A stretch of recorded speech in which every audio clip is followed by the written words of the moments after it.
día tengan todos los presentes. Queremos dar bienvenida a todos. Todos son bienvenidos. Vamos a tener la plática del día de hoy. Quisiéramos continuar. Ya estamos por concluir este ciclo de estudios, enseñanzas que han estado basadas en Santiago, en la epístola de Santiago. Vamos a continuar viendo solamente un par de temas más y concluimos con este ciclo de enseñanzas. Yo creo que hay muchas cosas todavía más que pueden tomarse de esta epístola. Recordemos que esta epístola de Santiago es una epístola que nos habla temas pues muy prácticos, o nos quiere llevar de alguna forma a tener un cristianismo práctico. También recordemos que es una de las epístolas más tempranas o de las epístolas que aparecieron muy pronto dentro del cristianismo, mientras que el cristianismo estaba creciendo, llegando a otros lugares. Esta epístola precisamente es una de las epístolas que marcaba una dirección, marcaba un recordatorio de las enseñanzas de Cristo. Esta epístola nos recuerda al Sermón del Monte. También es una epístola que hace referencia a las ilustraciones o a la idea que maneja el libro de los Proverbios. Entonces es una epístola muy importante para que nosotros también podamos meditar en sus palabras y considerar lo que está escrito en ella. Vamos a ver un texto, es el texto que vamos a estar hoy viendo, revisando. Está aquí en Santiago capítulo 1, el versículo 19. Santiago capítulo 1, el versículo 19 y verso 20 también vamos a leer. Veamos lo que la Escritura nos dice aquí. Por esto, mis amados hermanos, todo hombre sea pronto para oír, tardo para hablar, tardo para airarse. Dice el verso 20, porque la ira del hombre no obra la justicia de Dios. Porque la ira del hombre no obra la justicia de Dios. Y bueno, es precisamente lo que nos habla aquí Santiago. Nos hace referencia a la ira del hombre y también hace alusión, en este caso, haciendo referencia a que esa ira, la ira del hombre, no va a ser de acorde a la justicia de Dios. No va a ser algo que sea justo ante los ojos de Dios. La ira del hombre no va a ser justificada, no va a ser de agrado, en este caso, a la voluntad, a lo que Dios establece en su palabra. Y esto es lo que vamos a estar revisando el día de hoy. Vamos a hablar de la ira de Dios contra la ira del hombre, y no a manera de contienda, sino a manera de ilustración, es decir, a manera de ver la contraparte, cómo es la ira de Dios y cómo es la ira del hombre. Vamos a ver que es precisamente la ira que está prohibiendo la Escritura. ¿Cuál es la ira que condena la Escritura? Eso es lo que vamos a estar observando en este tema. Pero yo quiero invitarle para que hagamos una oración. Vamos a pedirle a Dios que nos ayude en esta hora y vamos a ponernos en sus manos. Padre, gracias te damos, Señor. Gracias por la oportunidad de estar reunidos en el nombre tuyo, Señor.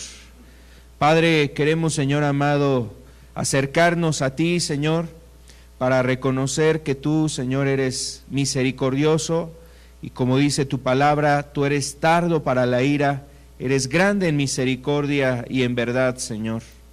Padre, quisiéramos pedirte que nos ayudes hoy a través de tu palabra.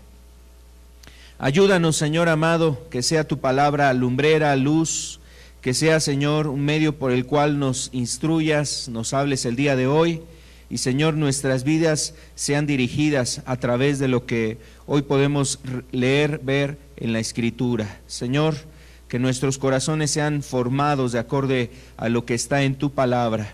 Padre, en el nombre de Jesús, Señor, hoy ayúdanos a entender, Padre, este tema. Te lo suplicamos en el nombre de Jesús. Amén, Señor. Amén.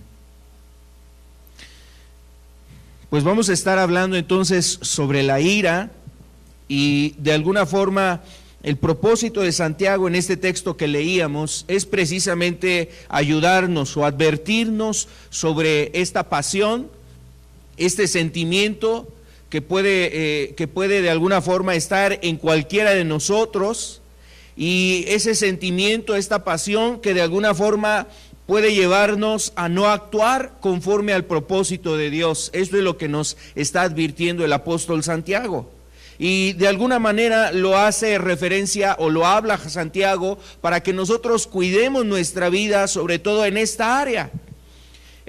No es la única parte en el verso 1, capítulo 1, verso 19 y 20 que leíamos, no es el único lugar donde el apóstol Santiago está haciendo referencia a este pecado o a esta pasión que puede ser un peligro en el hombre, sino que a lo largo vemos los efectos, los frutos o lo que acompaña a la ira. Vamos a estarlo viendo en un momento más, porque aunque no se habla directamente de la ira, sí nos hace referencia a cómo la ira nos lleva a otras cosas. En esta epístola es lo que Santiago también trata de mostrarnos, de hacernos ver, para que nosotros estemos cuidando precisamente nuestra vida sobre este punto, sobre la ira. Ahora, es importante también entender, la Biblia habla de esto como una pasión, como un pecado.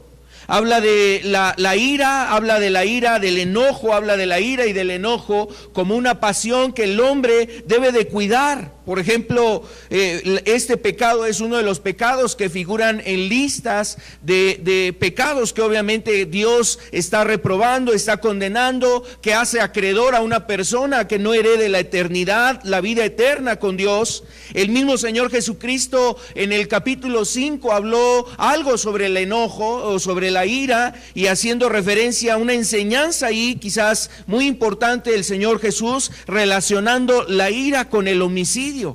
Y vemos precisamente que la ira es algo que Dios reprueba, es decir, el enojo reprueba. Vamos a entender qué enojo es el que la Escritura nos habla.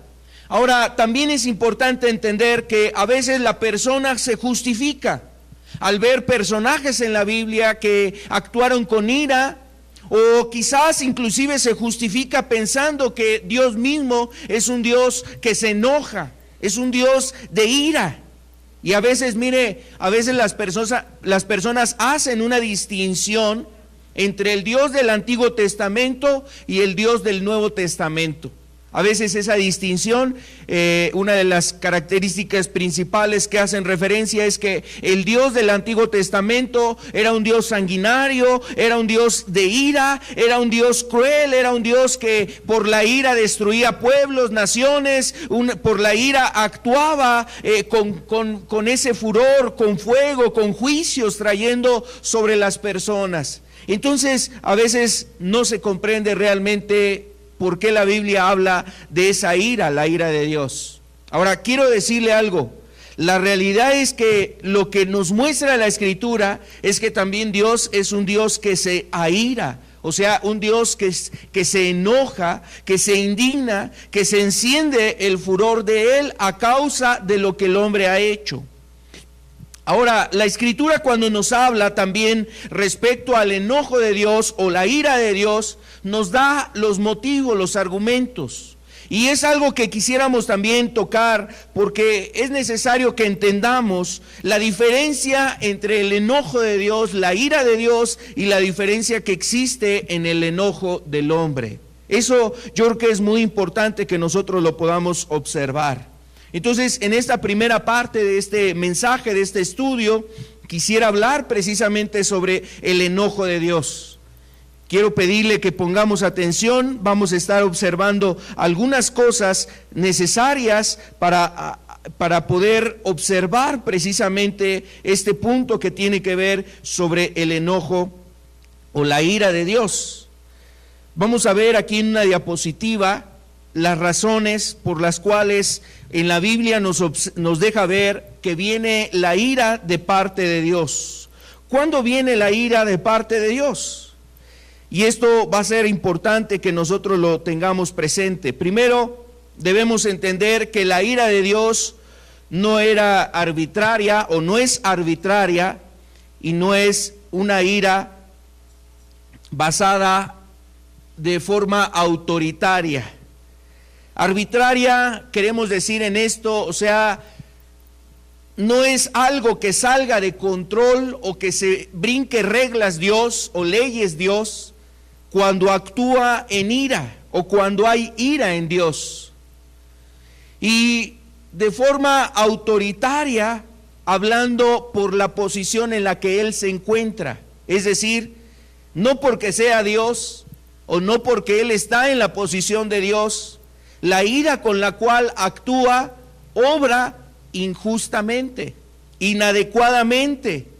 A eso nos estamos refiriendo, que la ira de Dios no es de forma autoritaria ni arbitraria. Siempre hay una razón y hay justicia en la ira de Dios. La realidad es que esto es algo que debemos de entender. Siempre la ira de Dios ha actuado con justicia. Por eso Santiago ocupa de alguna forma como referencia que la ira del hombre nunca va a actuar de acorde a la justicia de Dios. El hombre debe de cuidar su ira porque no puede comparar su actuar, sus emociones, el control que tiene sobre su vida para decir, yo actúo bajo este sentimiento en justicia o haciendo lo mejor. El hombre puede perder precisamente esa sensatez, puede perder esa cordura para actuar de manera justa en el sentimiento de ira. Y bueno, la ira de Dios es algo que nosotros observamos en la Escritura. Hay muchos ejemplos, la verdad, hay muchos ejemplos en la Escritura que nos muestran cómo Dios actuó precisamente a causa de esa ira. Pero esa ira estaba precisamente, era una ira, de ninguna forma era arbitraria y autoritaria. Siempre había un motivo, una razón que avalaba precisamente la justicia de parte de Dios. ¿Qué más? Algo importante que debemos ver también sobre la ira que nos habla la Escritura, la ira de Dios, es que la ira de Dios siempre se ha manifestado contra el pecado. Y esto es algo muy importante, porque no por el hecho de que exista el hombre, Dios está enojado contra el hombre. No es una razón contra el hombre, o sea, no es un asunto solamente porque sea el hombre. Dios está enojado o Dios se enoja en contra del proceder del hombre, de aquellos hombres que deciden voluntariamente ir en contra de Dios, pecar en contra de Dios, hacer a un lado sus mandamientos, ignorarlos, delinquir, hacer la maldad, cometer pecados. Y mire, la verdad es que aunque la persona no conozca los mandamientos de Dios, tiene una ley escrita en su corazón, en su conciencia, y esa ley de alguna forma le dictamina, le precisa, le hace entender qué es lo bueno y qué es lo malo. Bueno, esa ley la ha dejado Dios para todos los hombres.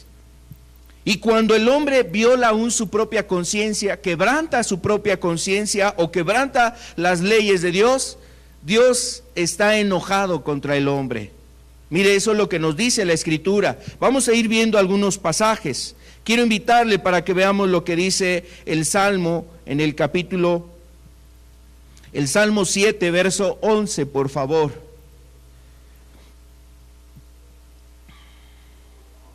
Ahora, aquí hay algo muy importante.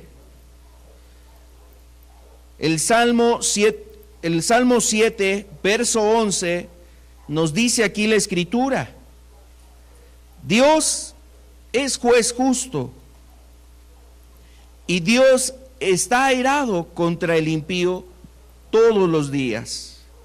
Dios es juez justo y está airado contra el impío todos los días. Ahora, son de los textos que al nosotros observarlos, leerlos, de alguna forma nos deben de llevar a reflexionar y a considerar cómo está nuestra vida desde que nos levantamos. ¿Cómo está nuestra vida desde que usted abre los ojos y está iniciando su día? ¿Cómo está su vida? ¿Cómo está su corazón? ¿Cómo están sus pensamientos? ¿Cómo son sus hechos? ¿Cómo está su vida? Es importante reflexionar esto, porque mire, desde que cada uno de nosotros nos levantamos, si por decirlo así, no estamos haciendo la voluntad de Dios, no nos paramos con el pie derecho, haciendo la voluntad de Dios, buscando sus caminos, teniendo en cuenta a Dios en todo lugar donde nosotros nos encontremos. Mire, lo que dice aquí es que Dios está airado. O sea, airado es un sinónimo de enojo, y precisamente se refiere a que Dios mantiene un enojo contra el impío. ¿Quién es una persona impía? La persona impía que define la Escritura es una persona que está quebrantando, violando los mandamientos de Dios, sus ordenanzas, sus estatutos. Entonces, mire, la ira de Dios es contra el pecado del hombre, contra el hombre que vive pecando. Dios está enojado con esa persona a causa de lo que él está haciendo. Y por ello nosotros debemos de considerar, bueno, hay una razón que despierta la ira de Dios. Esto es lo que nos debe de llevar a entender por qué a veces las situaciones que se viven sobre la tierra, situaciones donde el hombre enfrenta tratos de Dios en su vida. O no solamente, no estamos hablando de manera masiva, hasta de forma personal. Hasta de forma personal Dios hace tratos a causa de cómo vive el hombre. A veces Dios trata al hombre de una forma muy clara, muy personal, muy directa, que a veces la gente le dice: oye, pues ya vete a hacer una limpia, porque tú vas de mal en mal. Y no se trata de hacerse una limpia, se trata de que seguramente algo está pasando en su vida y Dios está hablando en su vida, porque de alguna forma le quiere hacer entender a esa persona que se vuelva a Él, que entregue su vida, que cambie esos caminos de impiedad, de maldad, y que se vuelva a Dios con todo su corazón. Entonces Dios trata la vida del hombre. Ahora imagínate, si estamos hablando de manera personal, Dios trata a solamente un individuo. También vemos a veces cómo acontecen cosas de forma masiva, es decir, desastres así sobre poblaciones, enfermedades, calamidades y situaciones que vienen. Pero, ¿sabes? Eso manifiesta también el enojo de parte de Dios. Manifiesta o expresa cómo Dios está enojado contra los hombres. Las enfermedades, a veces enfermedades que dañan, lastiman la vida de la persona, pero muchas de las enfermedades, no todas, pero muchas de las enfermedades han venido a causa del pecado del hombre. Por ejemplo, bastaría solamente reflexionar, por ejemplo, sobre las enfermedades de transmisión sexual. A causa de una gran cantidad de adulterio, fornicación y de pecados de inmoralidad sexual, homosexualismo y cuantas otras cosas ha habido en muchas generaciones atrás, no solamente en esta, sino desde tiempo atrás, cuántas de esas enfermedades se han propagado a causa de la promiscuidad sexual, del libertinaje sexual en la que han vivido distintas generaciones. Y bueno, de alguna forma, seguramente esto manifiesta el enojo de parte de Dios hacia el actuar del hombre, hacia los pecados del hombre y hacia el hombre que ha cometido pecado. Entonces, así observamos en la Escritura el enojo de parte de Dios. También otra razón por la que Dios manifiesta ese enojo es contra la incredulidad de la gente. El enojo que Dios manifiesta es contra la incredulidad de las personas. ¿Cuántas personas precisamente están en la incredulidad? Por ejemplo, hablando de Cristo en su ministerio, muchas veces Él estaba pues realmente entristecido y de alguna forma también molesto a causa del corazón de las personas. Vamos a ver lo que dice aquí el Evangelio de Marcos, capítulo 3, el verso 5, por favor. Es un evento donde Jesús sana a un hombre con la mano seca.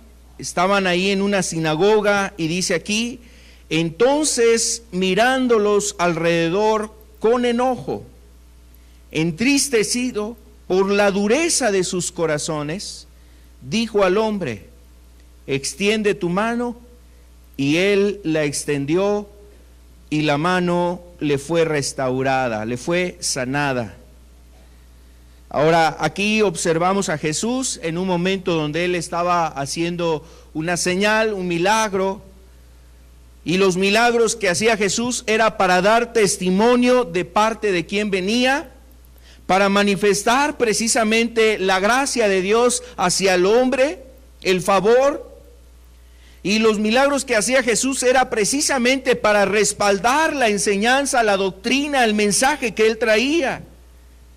Pero la gente no creía en Él. La gente rechazaba a Jesús, tenía dudas sobre Cristo, tenía incertidumbre sobre Él, o sea, no le daban crédito a Jesús. ¿Será cierto lo que Él está enseñando? ¿Será cierto lo que Él nos dice? Vemos sus obras, sus señales, pero bueno, lo que Él dice, ¿quién sabe? Y entonces las personas tenían incredulidad hacia Cristo. Y mira, Jesús en varias ocasiones, no solamente sobre la gente, aún sobre sus mismos discípulos, cuando la incredulidad estaba en sus corazones, Jesús se había enojado con ellos. ¿Hasta cuándo he de estar con vosotros, generación perversa e incrédula? ¿Y sabes quiénes estaban ahí? Estaba precisamente un hombre con necesidad que había traído a su hijo estaba tomado por un espíritu, un demonio, pero también estaban sus discípulos que no habían podido echar fuera ese espíritu, y entonces Jesús se enojó con ellos a causa de la incredulidad del padre de este niño, pero también a causa de la misma incredulidad de los discípulos. Entonces, la incredulidad es otra de las razones por las que viene la ira de parte de Dios. Eso lo vemos también en el pueblo de Israel. El pueblo de Israel, mira, no daba crédito a las palabras de Dios. No creía plenamente en las palabras de Dios, y muchos de los castigos y de los tratos que vinieron sobre el pueblo de Israel fue a causa de la incredulidad de ellos. Por ejemplo, si usted lee el libro de Números, el libro de Éxodo, Números, estos libros le ayudan a poder comprender cómo el pueblo recibió muchas manifestaciones del amor, la gracia de Dios, del deseo de Dios de ayudar en sus vidas, pero dice que ellos no entraron a la tierra prometida. ¿A causa de qué? A causa de sus corazones que tenían incredulidad. Y mucho del trato de parte de Dios hacia ese pueblo fue por la rebeldía, es decir, por los pecados que había en ellos, pero también por la incredulidad que ellos tenían. Entonces, por ejemplo, vamos a ver aquí un texto. Yo le invito a que veamos lo que nos muestra aquí el libro de Reyes, el segundo libro de Reyes, ya hablando en un tiempo posterior a ese pueblo que estuvo en el desierto después de haber salido del Sinaí, después de haber salido de Egipto, entrar a la tierra prometida. Vieron la gracia de Dios, la ayuda de Dios. Dios les entrega una tierra, pero se apartan de los caminos de Dios. Vamos a ver otra cita hablando del rey Salomón, que es la misma idea que estas que estamos leyendo. Le doy la cita aquí en el primer libro de los Reyes, en el verso 11, capítulo 11, verso 9, primer libro de los Reyes. Y se enojó Jehová contra Salomón por cuanto su corazón se había apartado de Jehová, Dios de Israel, que se le había aparecido 2 veces. Dice aquí, y se enojó Jehová contra Salomón, por cuanto su corazón se había apartado de Jehová, Dios de Israel, que se le había aparecido 2 veces. Entonces está haciendo referencia aquí al tiempo donde el pueblo e Israel, en este caso habla de Salomón, dice también Salomón se había apartado de Dios. La idea que estábamos transmitiendo con el pueblo es que todos los pueblos se habían apartado de Dios, es decir, todas las tribus de Israel se habían apartado de Dios y se habían ido tras los ídolos. En este caso también Salomón, él se apartó de los caminos de Dios. Y dice, ¿qué originó esto? Dios se enojó contra Salomón.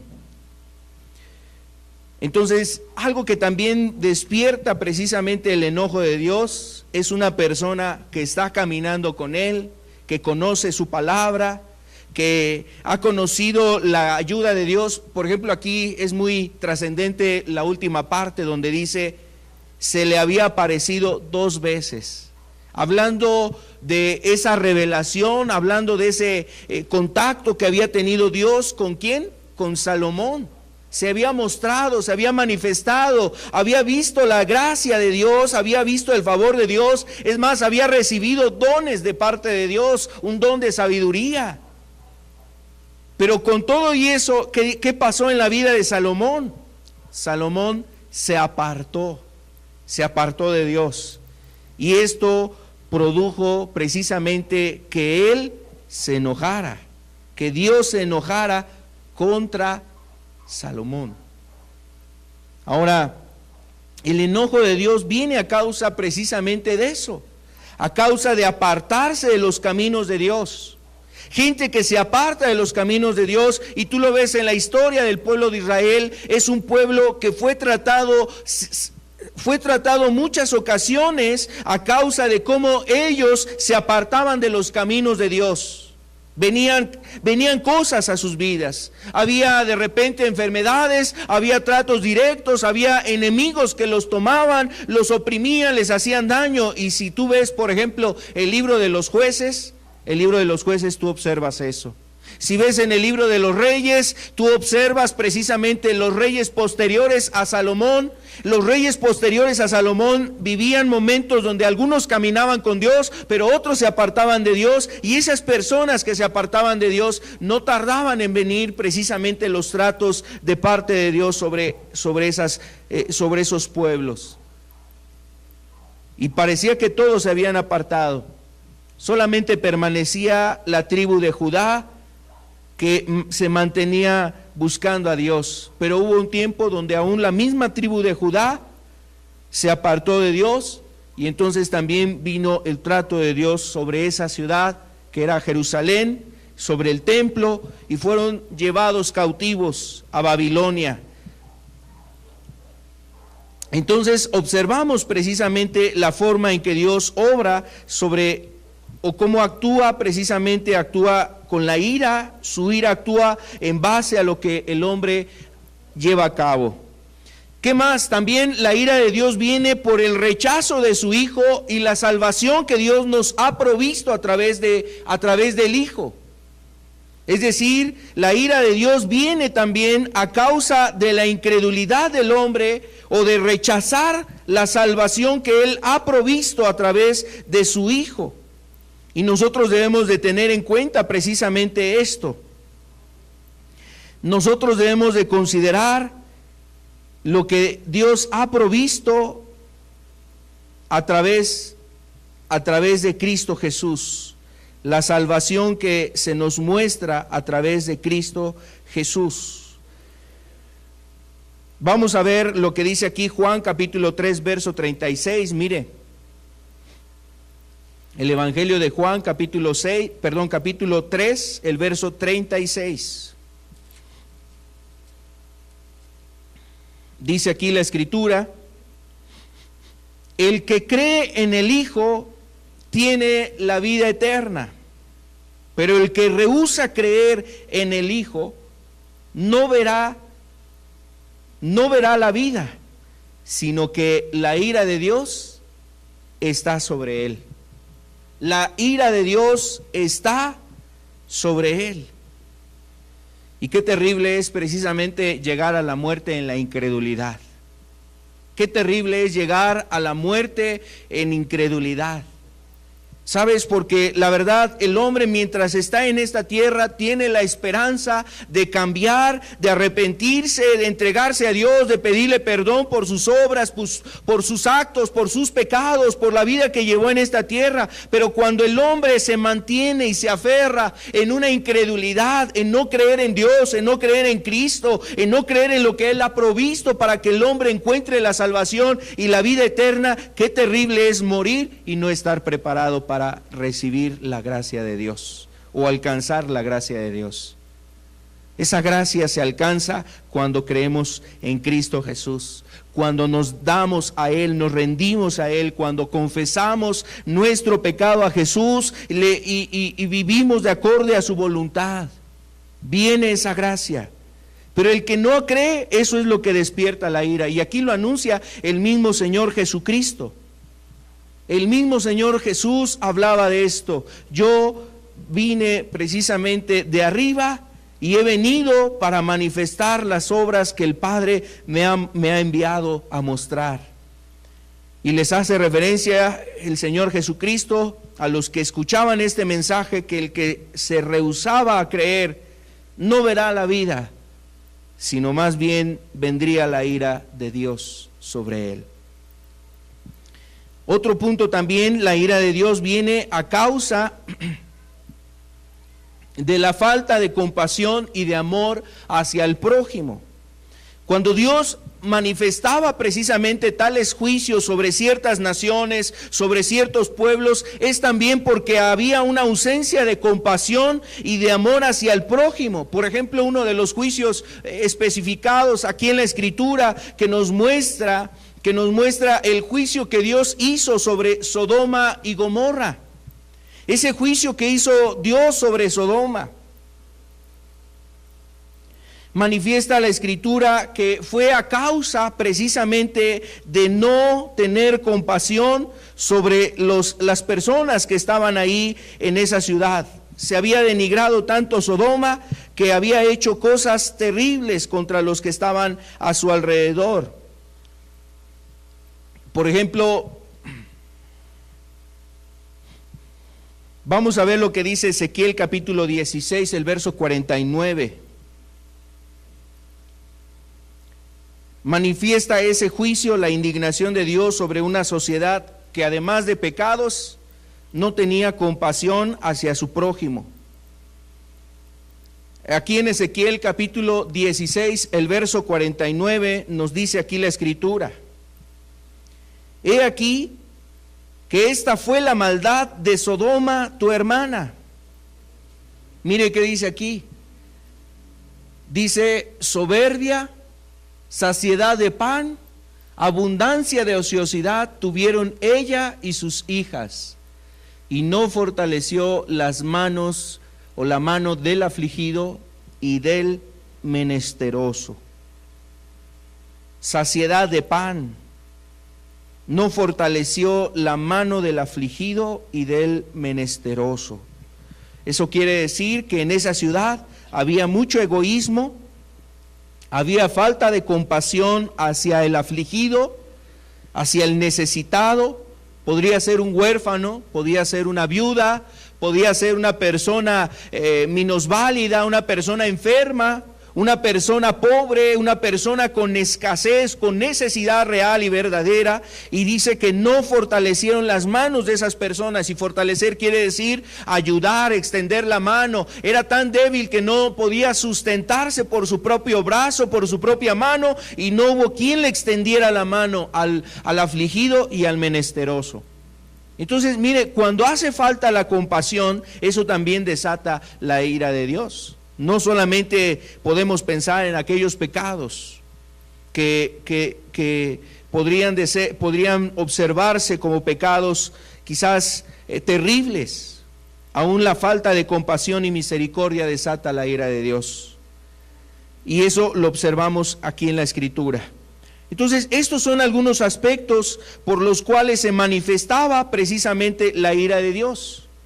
Quiero pasar precisamente a la contraparte, cómo actúa la ira del hombre. La ira del hombre. Por ejemplo, sería bueno ver algunos casos. En la Biblia encontramos muchos hombres que al actuar con la ira, pues actuaron de acorde a su pasión y no de acorde a la justicia, no de acorde a lo que era correcto, sino más bien actuaron en base a su pasión, a su sentimiento. Y desde el libro de Génesis podemos encontrar distintos personajes. Hay muchos personajes. Quiero mencionar solamente 4 que quiero referir por los casos que hubo en ellos a causa de este pecado, la ira que obró en ellos. Vamos a ver el caso de Caín. Es uno de los primeros personajes que encontramos en la Biblia, que a causa de la ira, Caín precisamente, cómo actuó. Vamos a ver ahora la ira del hombre. Vamos a ver lo que dice Génesis capítulo 4, el verso 5, por favor. En Génesis 4:5 nos muestra a Caín y nos deja ver cómo él se enfureció y cómo estaba enojado contra su hermano. Usted recuerda el pasaje, ellos están ahí queriendo presentar una ofrenda delante de Dios y llega cada quien con su ofrenda delante de Dios, la ponen delante de él y la ofrenda que Dios miró con agrado fue la de Abel. Miró a Abel y miró su ofrenda y fue agradable esa ofrenda. Miró la vida de Caín y miró su ofrenda y eso obviamente no fue agradable, no la recibió Dios. Entonces Caín observa a su hermano con enojo, se enoja en contra de su hermano. Vamos a ver lo que dice Génesis capítulo 4, el versículo 5. Dice aquí la Escritura: pero no miró con agrado a Caín y a la ofrenda suya, y se ensañó Caín en gran manera, y decayó su semblante. Vamos a ver la versión internacional.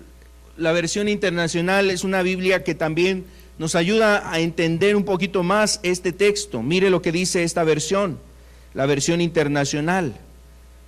Por eso Caín, dice aquí, pero no miró así a Caín ni a su ofrenda. Por eso Caín se enfureció y andaba cabizbajo. Se enfureció y andaba cabizbajo. Entonces, aquí vemos ahora la ira del hombre y lo vemos a través de un ejemplo de Caín, el ejemplo de Caín. Dice que ese acto le propicia a Caín que se enoje el no haber sido recibida su ofrenda, tiene celos, hay envidia en su corazón, se enoja fuertemente contra su hermano y eso es lo que propicia que Caín se convierta en el primer homicida de manera literal o de forma así concretada, es decir, el acto de homicidio lo concretó, aunque el homicidio ya lo tenía en su corazón desde el momento en que se enfurece, dice aquí. Se enfureció, Caín se enfureció en contra de su hermano y ya estaba ahí. Todavía Dios de alguna forma empieza a tratar con la vida de Caín, tratándole llevar a comprender cuál era el mal que había en él. Le hace ver Dios que su enojo estaba mal. ¿Por qué te has ensañado en contra de tu hermano? ¿Por qué tienes ese corazón en contra de él? Y mira, dice el verso 7, vamos a ver la versión Reina Valera. El verso 6, vamos a ver, también dice: entonces Jehová dijo a Caín, ¿por qué te has ensañado? ¿Y por qué ha decaído tu semblante? Si bien hicieres, ¿no serás enaltecido? Y si no hicieres bien, el pecado está a la puerta. Con todo esto, a ti será su deseo, y tú te enseñorearás de él. Aquí Dios le está haciendo referencia a Caín de ese pecado, el pecado de enojo que había en su corazón, y le hace tratar de entender, de que fuera cuidadoso, de que viera el mal que había ya en su corazón. Pero mira, con todo y la argumentación de Dios, Caín se propuso en su corazón concretar lo que ya había, y llevó ese homicidio a cabo, matando a su hermano Abel. Dios le hizo ver: si tú haces bien, vas a ser enaltecido, pero si estás haciendo mal, el pecado está a la puerta. El pecado está a la puerta. Y seguramente el enojo es uno de los pecados que abre la puerta para otras cosas más en el corazón del hombre. El pecado de enojo es algo que abre la puerta para que los hombres tengan otras cosas, como la envidia, como los celos, como los deseos de venganza, como la amargura, como resentimientos, aún hasta como el anhelo precisamente de cometer un homicidio, como en el caso de Caín. Y mira, Caín nos deja ver que es el primer hombre que por causa de este pecado fue también juzgado por Dios. Entonces el enojo de Caín lo llevó a actuar de una manera equivocada, incorrecta, de una forma injusta, asesinando, como dijo Jesús, al primer justo, en este caso el justo Abel. El justo Abel, así lo declaró Jesús a Abel, lo declaró como el justo Abel. Era un hombre justo, era un hombre íntegro, era un hombre que temía a Dios, era un hombre que tenía un corazón vuelto hacia Dios, y ese primer, por decirlo así, mártir, este mártir Abel fue asesinado por un hombre que se dejó guiar por su ira. Vamos a ver otro caso, el caso de Moisés.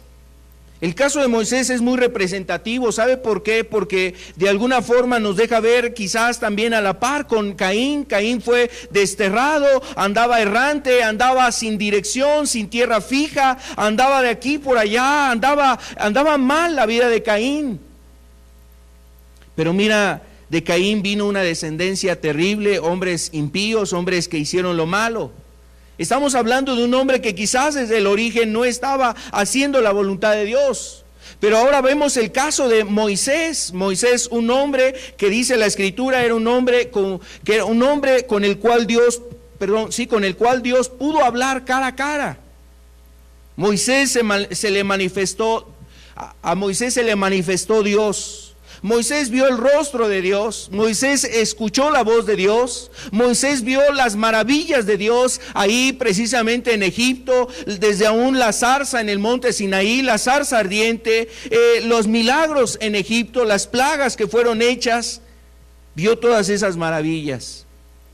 Y Moisés precisamente nos deja ver cómo un hombre estando cerca de Dios, si no cuida su corazón, sus pasiones, aún esta pasión puede estorbarle en su entrada al reino de Dios. Vamos a verlo, mire, aquí en Números capítulo 20, el verso 10. Números capítulo 20, el verso 10 y el verso 11. ¿Qué dice aquí la Escritura? Y reunieron Moisés y Aarón a la congregación delante de la peña, y les dijo: oíd ahora, rebeldes, ¿os hemos de hacer salir aguas de esta peña? Entonces alzó Moisés su mano y golpeó la peña con su vara 2 veces, y salieron muchas aguas, y bebió la congregación y sus bestias.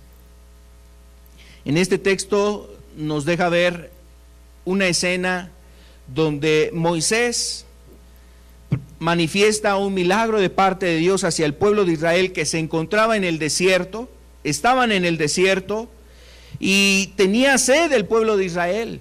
No había agua para que bebieran, el pueblo se queja delante de Dios, está enojado contra Dios, contra Moisés, están enojados y le dice, oye, ¿por qué nos trajiste a este lugar? Mejor estaríamos allá, estaríamos mejor en Egipto, nos has sacado seguramente para que aquí nos muramos.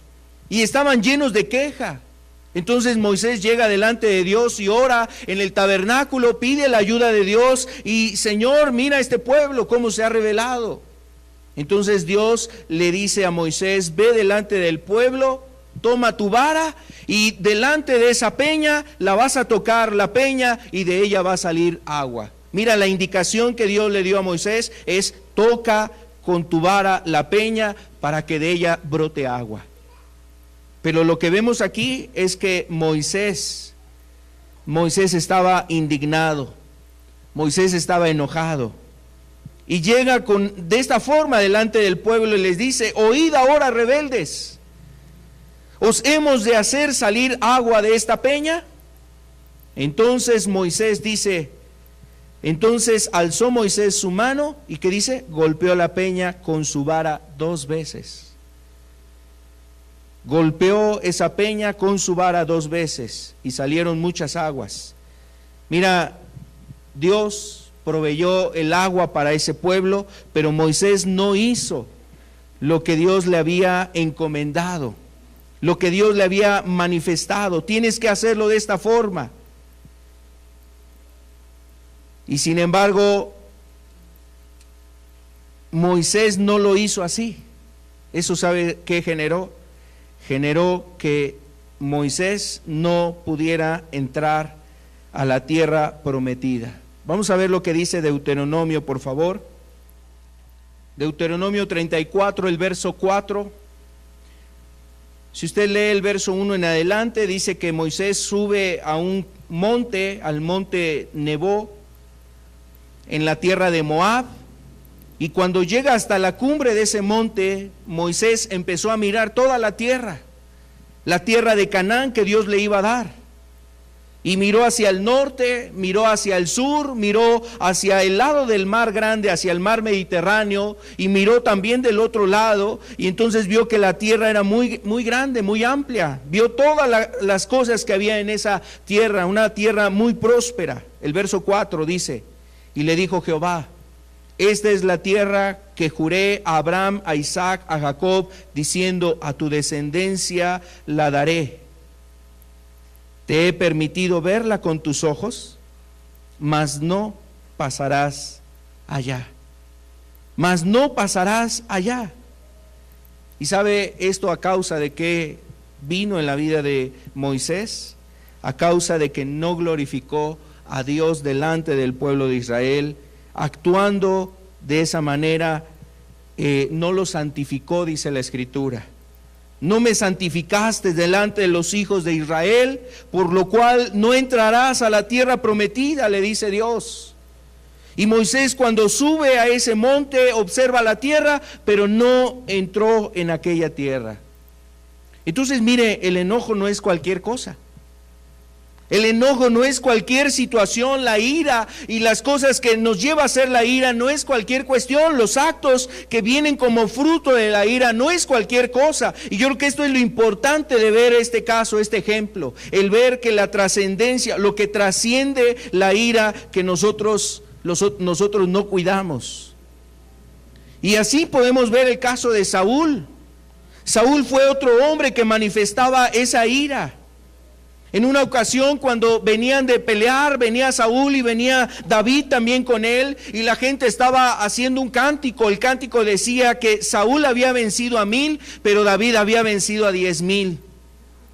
Y eso propició enojo en el corazón precisamente de Saúl hacia David, y a partir de ahí Saúl tuvo un enojo contra David que le hizo mirarlo no con ojos buenos.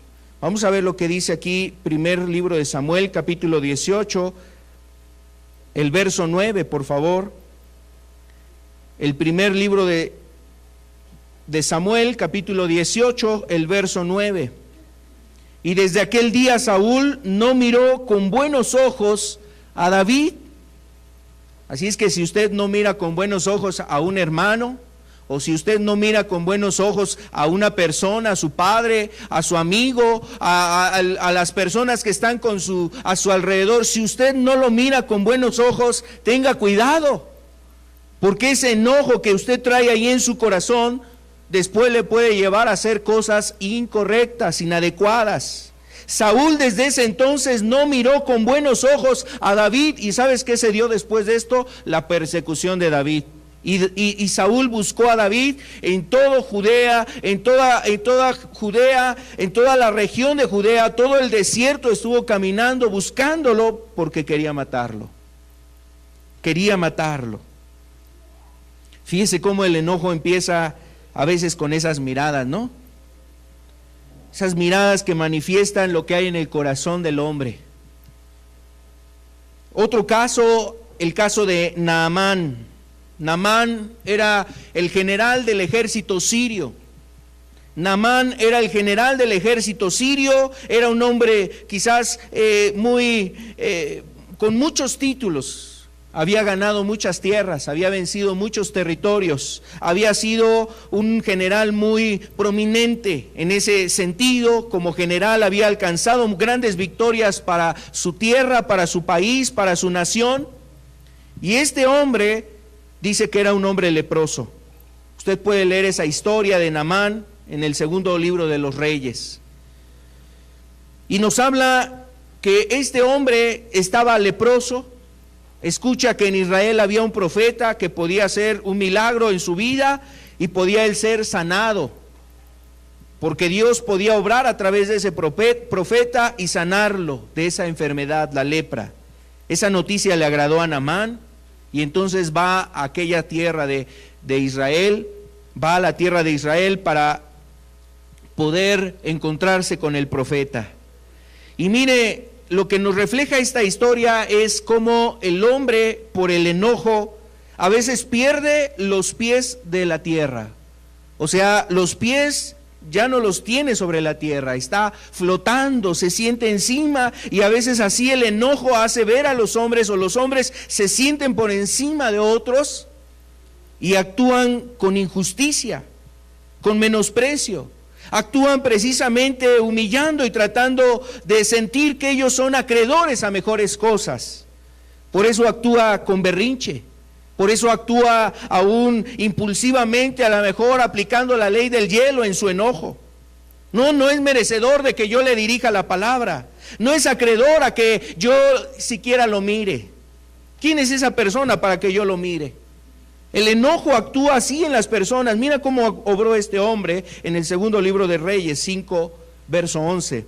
Capítulo 5, verso 11 al 12. Y dice, y Naamán se fue enojado, diciendo, he aquí, yo decía para mí, saldrá él luego, y estará en pie, e invocará el nombre de Jehová su Dios, y alzará su mano y tocará el lugar, y sanará la lepra. El verso 12. Habana y Farfar, ríos de Damasco, ¿no son mejores que las aguas de Israel? Si me lavar en ellos, ¿no seré también limpio? Y se volvió y se fue enojado. Entonces aquí vemos el actuar de Naamán, un hombre que actuaba con esa actitud soberbia, arrogante, y precisamente el enojo le llevaba a actuar también así. Perdió sus pies de sobre la tierra, se sentía acreedor a los mejores recibimientos. Ya llegó el general sirio, Naamán, que toquen las trompetas, que hagan fanfarrias. Y mire, algunas personas así se sienten. Así sienten que son dignas de toda la atención de los que están a su alrededor, y cuando no reciben eso, entonces se sienten enojados y están molestos y se sienten precisamente mal. Su enojo les lleva a actuar precisamente mirando a los demás con menosprecio, con desprecio. Este hombre sentía que ellos tenían que estar a su merced, a su servicio, y cuando no cumplieron eso, mira, lo que hizo fue cumplir más su berrinche o concretarse ese berrinche que él estaba teniendo. El enojo lleva a actuar a las personas de esta manera. Bueno, vamos a ver, aquí observamos algunos ejemplos de enojo, pero vamos a ver más particularmente que la Biblia condena el enojo. ¿Cuándo condena la Biblia el enojo? ¿Cuándo la Escritura condena el enojo? Primero, el enojo es condenado cuando ese enojo nos mueve a vengarnos.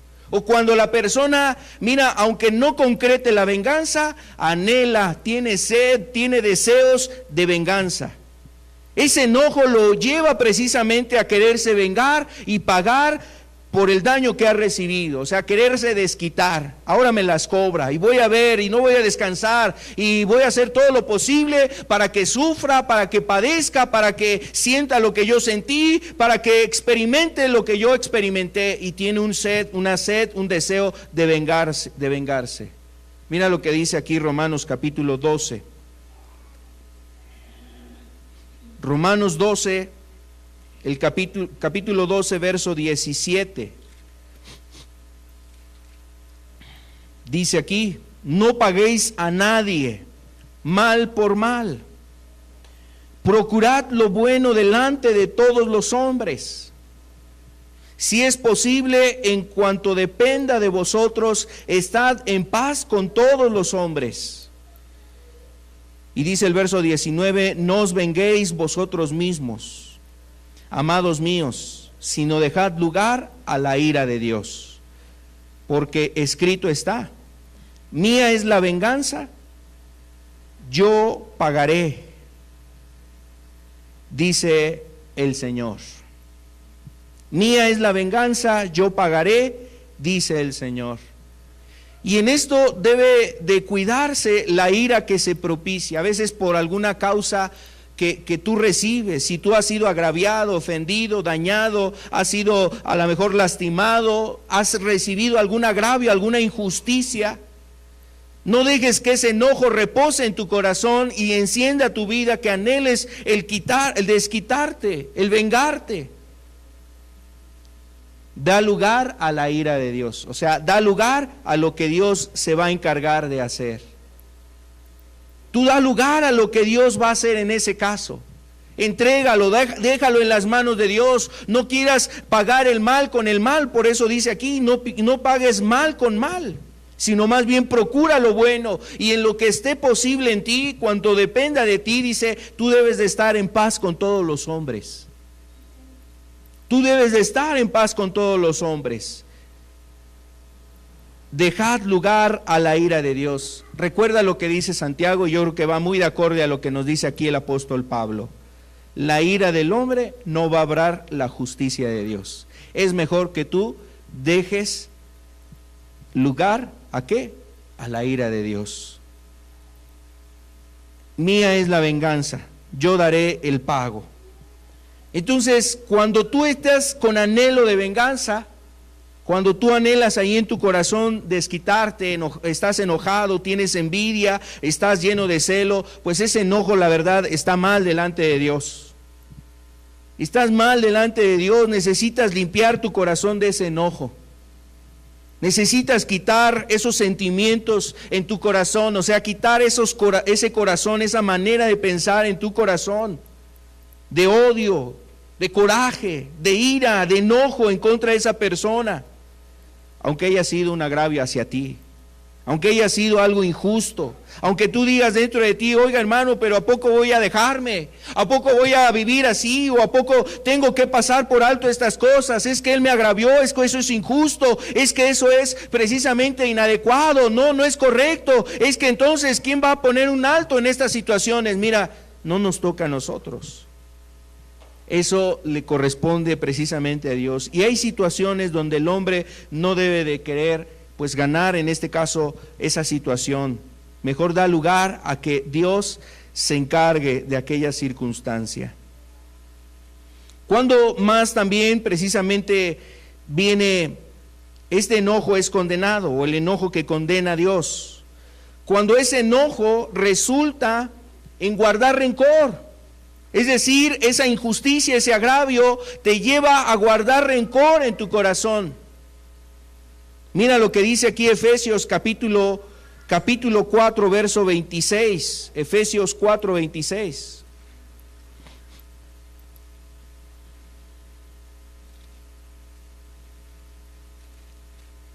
Dice aquí la Escritura: airaos, pero no pequéis. No se ponga el sol sobre vuestro enojo. Y mire lo que dice el siguiente versículo: ni deis lugar al diablo. Habrá situaciones, habrá cosas, habrá momentos, hay circunstancias donde una ama de casa siente molestia, indignación, un padre siente indignación, un trabajador va a sentir indignación en contra de la injusticia, en contra de alguna persona o algún compañero, un joven va a sentir una indignación en su vida por un caso de injusticia en su vida, por algún agravio, vas a enfrentar alguna situación así y quizás vendrá ese sentimiento de enojo, va a venir sobre ti un sentimiento de ira. Cuida que esa ira no se encienda, dice aquí, que no se ponga el sol sobre tu enojo. Es decir, no dejes que eso arda, no dejes que eso te prenda, no deis lugar al diablo. Y mira, a veces cuando el hombre no reposa en la justicia de Dios, cuando el hombre no descansa en la justicia de Dios, entonces es cuando se alberga el rencor en el corazón de la persona. Porque tú no sabes descansar en la justicia de Dios, porque no le crees a Dios y a su justicia. Entonces tú tienes sed de venganza, tienes deseo de venganza, quieres de alguna forma desquitarte de aquello que te hicieron.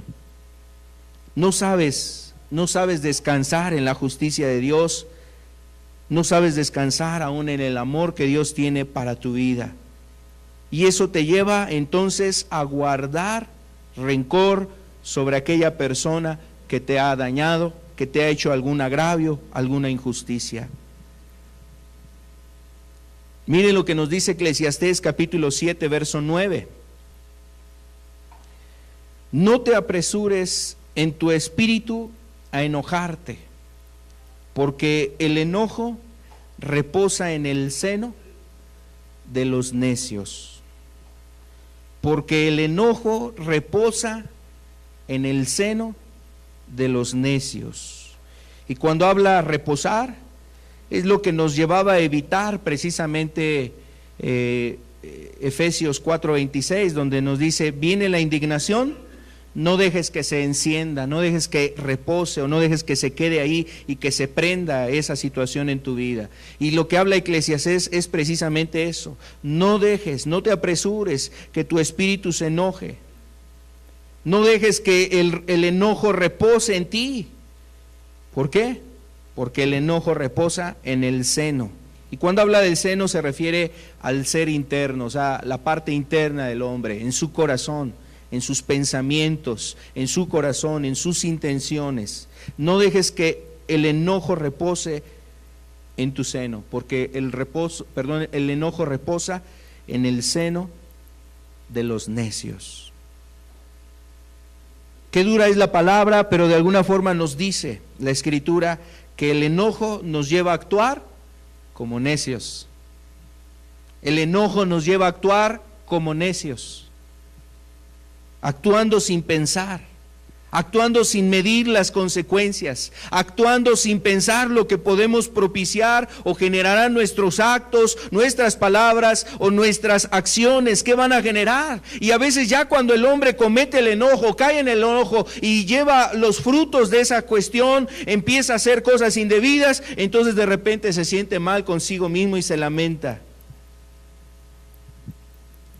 ¿Cuándo más es precisamente condenado el enojo? Cuando nos quita el freno de la boca o nos quita el freno de la lengua. Y es algo que nos decía Santiago, ¿verdad?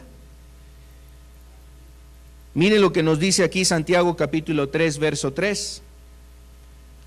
He aquí nosotros ponemos freno en la boca de los caballos para que nos obedezcan y dirigimos así todo su cuerpo.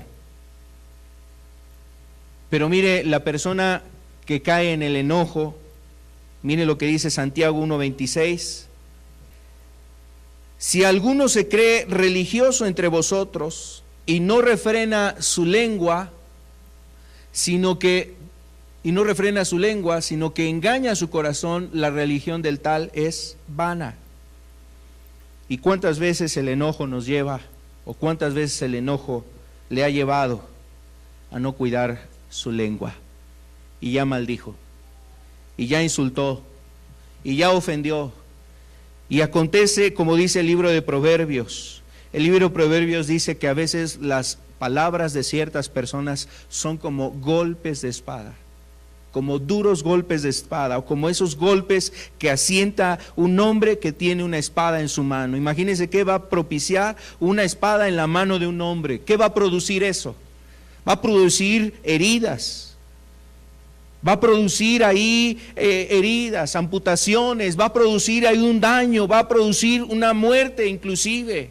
Va a producir ahí algo que duele, que lastima, y a veces así son las palabras de ciertas personas. Son como golpes de espada, y todo es a causa de la ira. El hombre que no refrena su lengua, no refrena su boca a causa de la ira. Quiero decirte que eso es lo que nos decía Jesús en Mateo capítulo 5. Mateo capítulo 5, yo le invito para que usted lo medite usted en casa, este pasaje de la Escritura, cuando Jesús nos está hablando precisamente sobre la ira. Aquí en el verso 21 al verso 26. Y tal cual lo decía Santiago, que si no refrenamos nuestra lengua, entonces la religión de tal persona viene a ser vana. Es en vano esa religión si no cuidamos nuestra lengua. También Jesús en este contexto, el verso 21 hasta el verso 26, está hablando de cuando no cuidamos nuestro enojo, y ese enojo se enciende sobre nosotros, perdemos el control de nuestras vidas, no cuidamos nuestra lengua, dice, y entonces le llamas a tu hermano insensato, le llamas fatuo, le llamas ahí necio, y habla de un sentido de las palabras con el propósito de herir, de lastimar, de hacer sentir mal a tu prójimo. Y entonces ese propósito que hay ahí en tu lengua, en tu boca y en tu corazón está basado en un sentimiento de enojo. Y cuando no has cuidado ese enojo, entonces mira, aunque vengas delante de Dios y traigas tu ofrenda al altar, y ahí te acuerdas que tienes algo contra tu hermano, dice, deja tu ofrenda. Deja tu ofrenda y mejor ve y reconcíliate, arréglate con tu hermano, humíllate delante de tu hermano, restituye con él. Pero mire, no seamos en ese sentido, no caigamos en esa cuestión, porque hay personas, decíamos hablando del doble ánimo, son personas que prometen y no cambian. ¿Y cuántas veces vienen y presentan su ofrenda, se acuerdan que algo está en su corazón contra su hermano, van, le piden disculpas, pero dentro de 8 días otra vez la misma situación, otra vez la misma cuestión, y otra vez el enojo, y otra vez la ira, y otra vez la indignación, y otra vez tus palabras, y otra vez tus insultos, y otra vez esas cosas, y así vienes a presentar tu ofrenda delante de Dios? Mira, con todo respeto te lo digo, esa religión que tú tienes es vana. No está fructificando, no hay frutos, no hay fruto en tu vida, no está ese fruto que debe de haber, que espera Dios en tu vida, de transformación, de salvación, fruto de justicia, fruto que glorifique a Dios, fruto que honre el nombre de Dios. Así es que cuantas veces traigamos nuestra ofrenda a Dios, la verdad es que no va a ser recibido eso. Quizás por eso Dios no recibió desde un principio la ofrenda de Caín, porque veía que sus obras no eran correctas. Y a lo mejor no tanto afuera, sino más bien desde su corazón.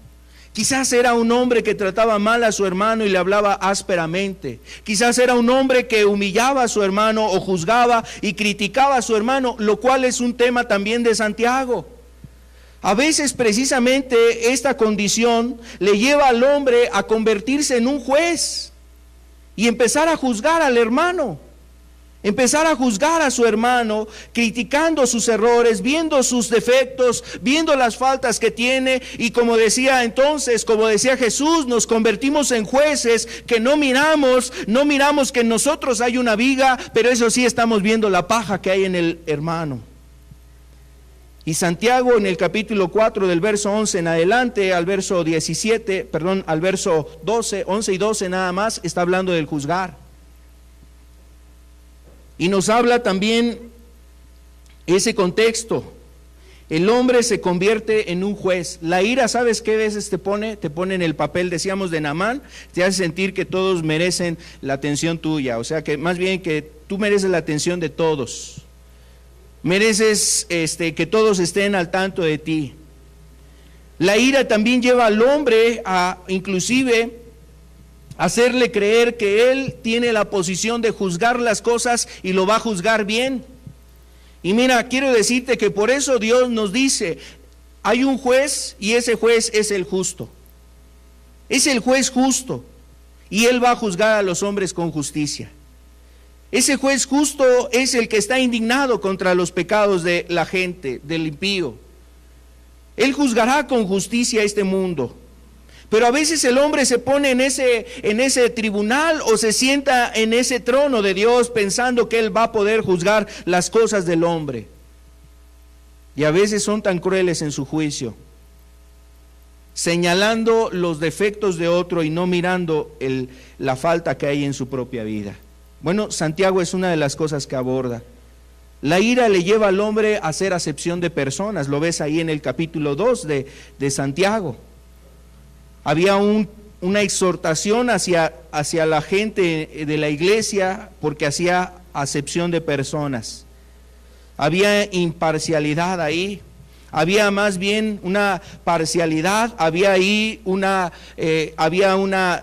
tema de desigualdad. Se trataba mejor a uno que a otro,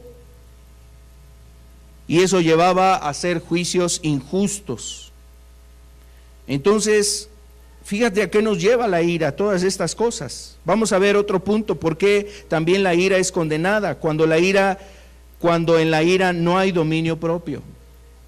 Si ese sentimiento de ira se ha encendido en ti y pierdes el control de ese sentimiento, pierdes el control de ti mismo, no hay sensatez, no hay cordura, no hay dominio en tu vida, terminas diciendo cosas que no. Mira, después de decir cosas que no eran correctas, vas a terminar haciendo cosas que no eran correctas, como le pasó quizás a Moisés. Oh rebeldes, ¿acaso les vamos a poder sacar agua de esta peña? Y después de haber dicho esas palabras que no cuidó su lengua, de repente empieza a azotar 2 ocasiones con su vara la piedra. Bueno, a lo mejor aquí no hay quien azote con la vara la peña. Aquí azotan las puertas, aquí azota la mano en la mesa, aquí azota ahí las cosas, aquí azota a los hijos, aquí azota a lo mejor a alguna otra persona, la esposa. Y actúan de esa manera. No hay dominio propio, hay empujones, hay agresiones, hay ahí a lo mejor insultos, señas con las manos, insinuaciones de odio, de coraje. No hay dominio en esa condición. Mira lo que nos dice Proverbio 16, verso 32. Proverbio 16, el versículo 32.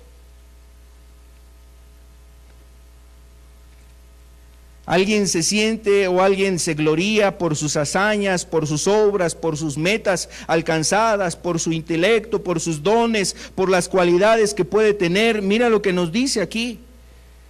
Proverbio 16, verso 32. Dice aquí, mejor es el que tarda en airarse que el fuerte, y el que se enseñorea de su espíritu que el que toma una ciudad. Naamán había conquistado muchas ciudades, había alcanzado a conquistar y a derrotar muchas ciudades. Inclusive Israel le tenía miedo a Siria. Tenía miedo a Siria porque Siria había conquistado muchos lugares, y como Israel no estaba caminando en la voluntad de Dios, no estaban haciendo la voluntad de Dios, entonces tenían miedo de los sirios. Tenían tal miedo que entonces, mira, este hombre, Naamán, Había ya conquistado muchas ciudades, pero no controlaba su espíritu. Dice aquí este proverbio que es mejor aquel que puede controlar su espíritu, se enseñorea de su espíritu, que el que toma una ciudad. Yo no sé qué logros puedes tú tener en tu vida profesional, en tu vida a lo mejor, aquellos hombres que sienten que son muy hombres, conquistando a lo mejor mujeres, dejando mujer por aquí, otra por allá, haciendo esto por aquí, haciendo esto por allá, escondiéndose de la esposa, escondiéndose de los familiares, escondiéndose de las personas, y se jacta de sus logros y se jacta a lo mejor de esas cosas. El joven que está conquistando por aquí sus logros ahí en la escuela, alcanzando ciertas cosas, pero si no tienes el control de tu espíritu y te enojas con cualquier llamada de atención de tus padres y se prende ahí tu corazón, y dentro de tu corazón está ahí ardiendo, a lo mejor te has refrenado de decirle algo a tus padres, pero dentro de tu corazón está enardecido, que dentro de ti dices, ojalá ya sea mayor de edad para largarme de aquí. Y ese enojo está reposando en el seno de los necios. ¿Qué otro punto? También es condenado el enojo cuando produce contiendas. Y mire, Santiago es algo de lo que nos habló también, nos habla la Escritura en Santiago. Vamos a verlo aquí en Santiago capítulo 3, verso 14 al verso 16. El enojo es algo que lleva a las contiendas. Y mire, esos enojos donde no se aclaran cosas, donde no se arreglan asuntos en la familia, el padre hacia los hijos o el hijo hacia el padre, a veces el argumento es que no me entienden, es que no me comprenden. Bueno, a veces hay tiempo para comprender a los jóvenes, pero yo creo que principalmente los jóvenes tendrían que entender a sus padres y las razones de sus padres. Pero mire lo que dice aquí Santiago 3:14, pero si tenéis celos amargos y contención en vuestro corazón, no os jactéis contra la verdad, no os jactéis ni mintáis contra la verdad, porque esta sabiduría no es la que desciende de lo alto, sino terrenal, animal y diabólica. Porque donde hay celos y contención, ahí hay perturbación y toda obra perversa. Si tú sientes, joven, que tus padres no te entienden y piensas que tú tienes la razón, la cordura, hay entendimiento, hay sabiduría y estás llevando a contiendas y hay ira en tu corazón, quiero decirte que lo que dice la Escritura, esa no es la sabiduría de lo alto. Esa sabiduría te va a destruir, es terrenal, es animal y es diabólica. Esa sabiduría con la cual tú procedes en este mundo queriendo arreglar las cosas en tu matrimonio, en tu familia, en la posición en la que tú estás, con enojo, con ira, queriendo arreglar las cosas, pierdes el control, caes en contiendas. Eso no procede de Dios, no viene de parte de Dios. No es el propósito de Dios para tu vida. Eso más bien va a traer destrucción, va a traer tristeza, va a traer dolor, va a traer heridas, va a traer resentimiento, va a traer amarguras, genera desilusión, genera decepción. Y eso destruye tu vida. Bueno, cuando la ira produce contiendas, entonces esa ira es una ira que condena a Dios.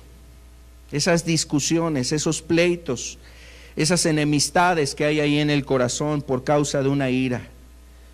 Si tú tienes decepciones o desilusiones en tu matrimonio, en la iglesia, en el trabajo, tienes decepción de alguna persona, desilusión, arregla tus decepciones, tus desilusiones, arregla esas cosas que están ahí en tu corazón, porque eso va a propiciar ira en tu corazón y en algún momento que no sea favorable para ti, para las personas que estén a tu alrededor, va a salir esa ira, va a salir ese enojo de tu corazón. Y mira, si tú pierdes el control de estas cosas por no haber arreglado lo que tenías que arreglar en tu vida, entonces eso se va a convertir en una pasión carnal, en una situación, en un pecado ahí carnal, un enojo carnal que te va a llevar a cometer pecados.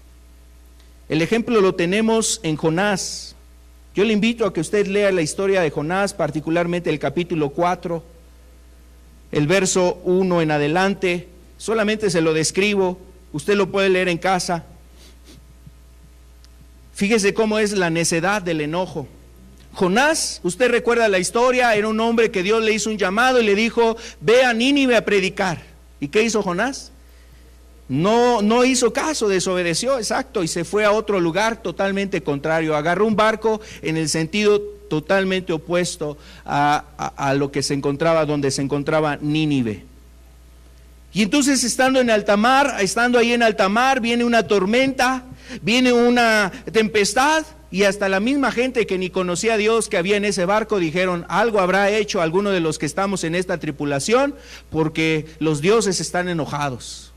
Algo habrán hecho, algún hombre habrá hecho algo malo. Y entonces mira, pues Jonás no tuvo para dónde esconderse y reconoció, no, pues esto es a causa de mí, yo soy el culpable, aviéntenme al mar y entonces así va a cesar la ira de Dios. Y bueno, tú recuerdas esa historia, es lanzado, viene la ballena, viene el pez y lo traga, después es echado en la orilla del mar y entonces ahora sí, Jonás se va a predicar. 40 días predicó en Nínive, estuvo predicando en Nínive diciendo, durante 40 días Dios va a destruir a Nínive.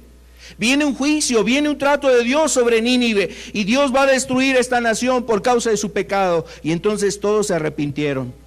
Todos se arrepintieron en Nínive, creyeron el mensaje y entonces vino el perdón de Dios sobre esa nación o sobre ese pueblo de Nínive. Bueno, pues esto fue lo que le despertó la indignación a Jonás. Señor, por eso no quería predicarle a este pueblo, porque yo sé que tú eres compasivo y que perdonas a aquel que se arrepiente. Estoy parafraseando lo que Jonás decía. Entonces, cuando Jonás vio que Dios había perdonado a ese pueblo, sale lo que había realmente en su corazón. Se sentía desilusionado, sentía decepcionado. Había sed de venganza de Jonás, había sed de venganza sobre el pueblo de Siria, porque Siria había propiciado, había generado, Nínive más bien, las ciudades de toda esta región de Asiria, de Siria, habían generado una gran cantidad de devastación y de destrucción en Israel, y entonces Jonás deseaba que más bien fuera castigado, que Nínive fuera castigada. Entonces quería que todas las ciudades fueran castigadas y entre ellas Nínive. Cuando Dios perdona a esta ciudad, entonces Jonás dice, Señor, yo sabía que esto ibas a hacer. Por eso no quería predicar y dar el mensaje. Entonces se va enojado Jonás y se va ahí a un lugar fuera de la ciudad y desde la ciudad está viendo ahí la ciudad, cómo había sido librada del juicio de parte de Dios. Y entonces sale una calabacera, hay una enredadera. La calabacera es precisamente una planta ahí que crece a flor de tierra y entonces empieza ahí a crecer y se enreda ahí entre las cosas, entre la enramada que él había hecho. Y viene un gusano y la seca. La seca, viene un viento caluroso, un viento muy seco, muy así agotador, y se marchita esa calabacera. Y entonces Jonás se enoja. Jonás se enoja y dice, ¿por qué se habría secado esta calabacera? Estaba enojado porque la calabacera se había secado. Y Dios le dice, mira Jonás, ni siquiera hiciste nada para sembrar esta calabacera. Yo le di el crecimiento, yo le he dado el sustento, yo hice esto sobre esta calabacera y tú estás enojado porque esa calabacera se secó. ¿Tú qué has hecho para sustentar y cuidar esa calabacera? Jonás sabía que no había hecho nada. Dios le quería hacer entender, mira, ¿no habría yo de tener compasión de esta ciudad de Nínive? Quiero decirles que el corazón del hombre se obstina en su enojo, se obstina en aquel motivo del enojo. Miren lo que dice aquí Proverbios 30, verso 33. Proverbios 30, el versículo 33.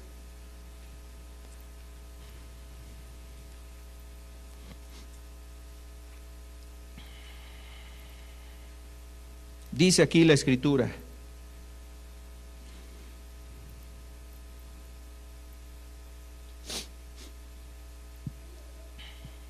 Ciertamente, el que bate la leche sacará mantequilla, y el que recio se suena las narices sacará sangre, y el que provoca la ira causará contiendas. Habla en un contexto el proverbista de lo que el hombre puede entender, conocer. Cuando se está ahí batiendo y batiendo la leche, se va a producir mantequilla. Y cuán ilustrativo es eso, ¿no? A lo mejor hasta en un sentido, porque habla cómo a veces es la persona que está enojada o que cae en el enojo. A veces lo que habla solamente es para inquietar, perturbar, molestar, para hacer sentir mal a la persona que está ahí, y eso va a encender contienda. Así es el proceder del que está enojado, del que es dueño o más bien está dominado por la pasión del enojo. El que recio se suena las narices sacará sangre. Y habla de aquel que está buscando la ira, va a producir contiendas.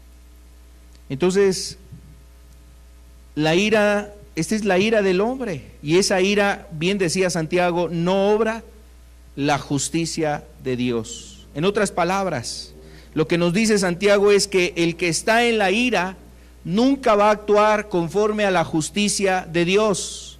El que es guiado por la ira no va a obrar de acorde a la justicia de Dios, es guiado por su ira y no es guiado por Dios, entonces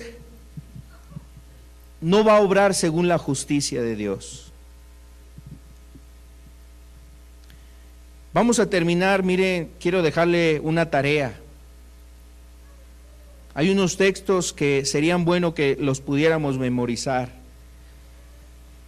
Y no solamente algunos de los que estamos aquí, sino todos. Sobre todo aquellos que tienen mucha dificultad en su ira.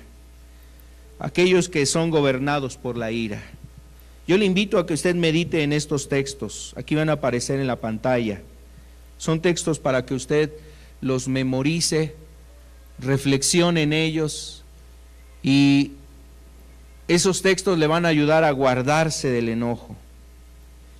Muchos de ellos son proverbios y habla precisamente de cosas que algunas de ellas hemos leído. Por ejemplo, el de Proverbios 16:32 lo leímos hace un rato. Mejor es el que tarda en airarse que el fuerte.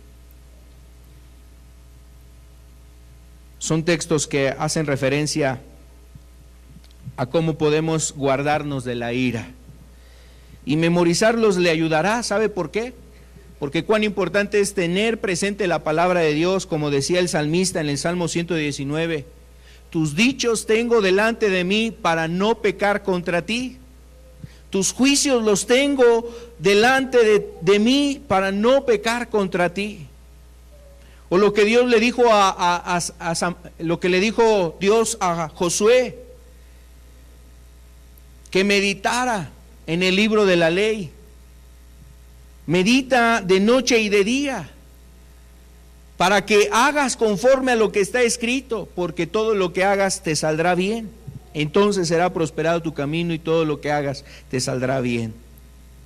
Entonces, aquí están estos proverbios. Yo le invito para que usted los escriba, no solamente en su cuaderno, no solamente los escriba ahí en una libreta, sino para que los escriba en la tabla del corazón, para que estén ahí en el corazón de usted y pueda ser algo que usted acuñe ahí en su alma, lo retenga y pueda ser algo que le ayude en su vida, sobre todo si usted es un hombre que necesita mucha ayuda de parte de Dios porque batalla mucho con esta área, que sea esto lo que esté moldeando su vida, que sea la palabra de Dios la que obre en su vida.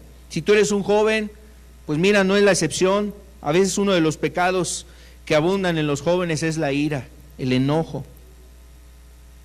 Si usted es una persona adulta, mayor, tenga presente estos principios que están en la Escritura. Si usted es una madre de casa, una ama de casa, y a veces está ahí con los hijos, y hay situaciones con los hijos, hay situaciones en el matrimonio, los esposos, para arreglar cosas, para tratar asuntos en el hogar. Cuán importante son estos textos.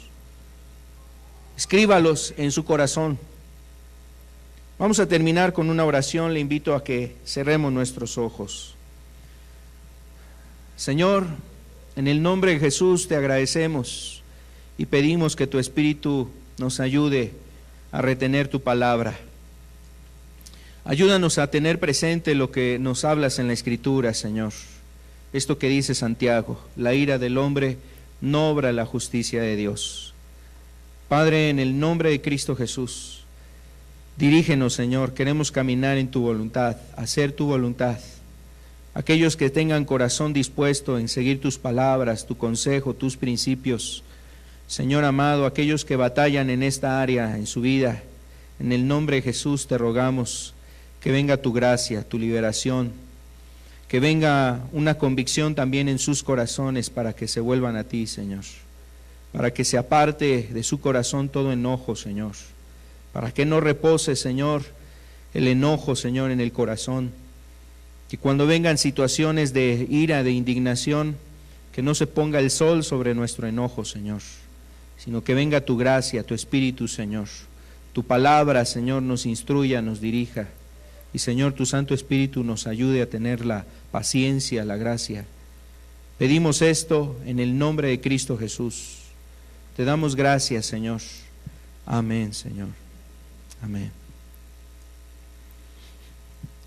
Dios lo bendiga. Con la ayuda de Dios estamos aquí el siguiente domingo. El favor de Dios, también vamos a estar aquí el día viernes. Estamos hablando algunos temas de matrimonios y pues vamos a estar también tocando solamente un par de temas más en esa área, en esos temas, un par de temas más para concluir ese ciclo que hemos tenido también sobre la familia y sobre el matrimonio. Los viernes a las 7. Dios le bendiga, estamos para servirles. Que tengan ustedes buena tarde.